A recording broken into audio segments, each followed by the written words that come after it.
যেই ছবিটা দেখছেন আজকে এই কচুর দুটো রেসিপি আমি বলছি। প্রথম নিচের ভাগটা বানাচ্ছি, সেটা আমি এটা ভাজা করা রেসিপি বলছি। আমি এটা কচুটা কেটে নিয়ে একটু ভাপিয়ে নিয়ে, এটা না ভাপালেও কিছু না, কিন্তু আমি একটু ভাপিয়ে নিই।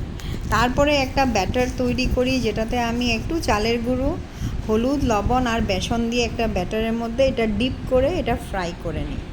ফ্রাই যখন করি তখন এটা খুব ডিপ ফ্রাই করি না, বিকজ এটার ভেতরটা অলরেডি সিদ্ধ থাকে। তো এই পিট উপিট করলে এটার ভাজা তৈরি। এটা ডাল দিয়েও খেতে ভালো লাগে এই ভাজাটা। তারপরে আমি এটা ভাজার পরে আমি একটা শাকের রেসিপিটাও বলবো।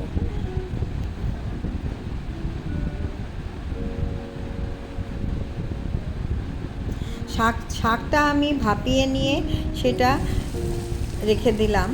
আর তারপরে একটু তেলের মধ্যে আদা, শুকনো লঙ্কা, কাঁচা লঙ্কা আর কালো কালো মাস্টার্ড দিয়ে একটু সোমবাস দিলাম।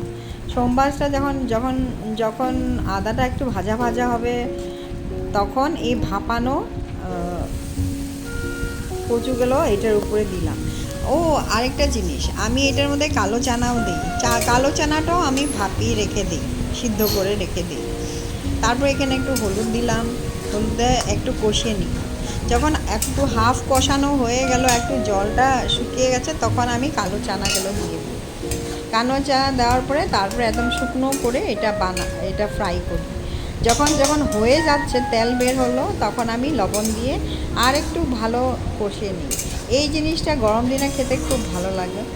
আর তারপরে যখন এটা একটু হয়ে যাওয়ার মতন অবস্থা হয়, তখন আমি লেবুর রস একটা বাটিতে বের করে নিয়ে এটার মধ্যে দিয়ে দিই।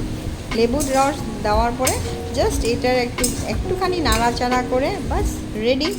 এই দুটো রেসিপি আপনার ডাল ভাত দিয়ে খেতে পারেন।